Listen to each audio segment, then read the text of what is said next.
แพ้คือใช่แพ้แล้วก็ขวาค่อยๆแล้วก็ค่อยขึ้นค่อยขึ้นพี่บอกขึ้นค่อยขึ้นแพ้ห้ามโดนห้ามโดนเส้นจะทำยังไงก็ได้ไม่ได้ห้ามโดนเราเริ่มตรงนี้จะเข้าข้อเดี๋ยวจะพูดถ้าเล่นทุกคนเราอยู่ที่น้ำเลยไม่ได้เล่นได้ทุกคนเลยมาเลย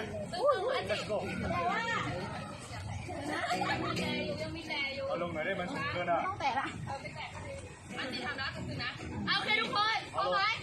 ทุกคนประจำที่ไปอยู่ที่ไหนก็อยู่ไปเลยไปอยู่เลยที่ไหนก็อยู่อย่าอยู่ห้ามโดนนะห้ามโดนใครเหลือเป็นคนสุดท้ายทีมนั้นชนะใครเหลือเป็นคนสุดท้ายทีมนั้นชนะทำเลยเราอยู่ตรงไหนก็อยู่เชื่อมันสั่นไปว่ะคนมันเยอะไม่เป็นไรวันนั้นสั้นอย่างนี้ครับ1 2 3ไปห้ามโดนนะห้ามโดน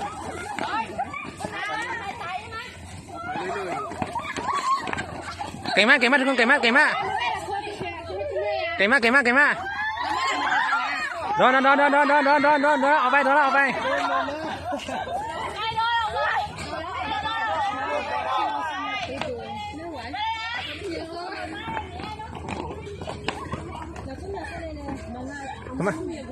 ทำไมเข้าเนี่ยทำไม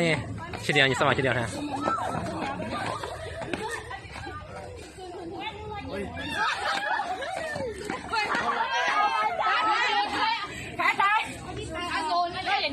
ตัวไม่ตาย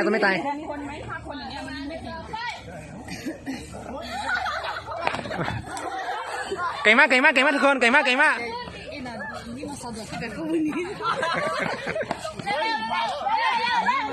ุกคนเก่งมาก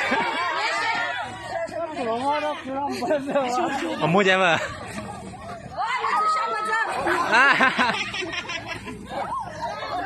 กูมาเชื่อที่ว่าอีกว่าขึ้นอะไรชนะ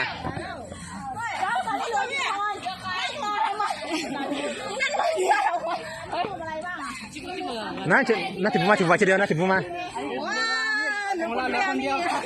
น่าถึงว่าเฉดียวด้วยว่าถึงว่าสาวตัวใหญ่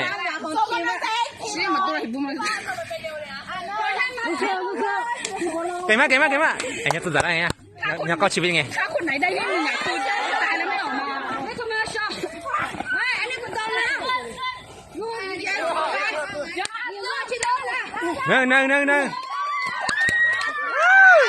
อยู่ให้ชนะโอ้โหถึงเวลาชิดมาข้อเลยเว้ย我觉得他就嘛上往前点嘛，就还是就往前点嘛，就往好了。没得嘛，下头没得嘛。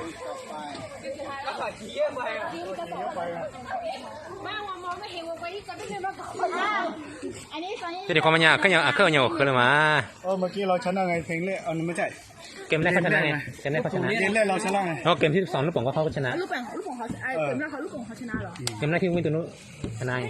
แล้วก็ลูกบอลแต่ก็ชนะ2เกมอันนี้เขาชนะเกมเดียวอยู่มี10 คนใช่ไหมเอาถึงความมันยากก็เคยเอาคือแล้วทำไมเรามีตั้ง3ทำไมเรายอมแพ้ง่ายนี่เหรอเขาหนังเหนียวใช่ไหมเห็นตั้งแต่แรกเนาะเขากินแมวใช่ไหมแมว9 ชีวิตใช่ไหมเปิดกล้องเลยไม่กันไม่ใช่ของเราเพ่งเราจะบลา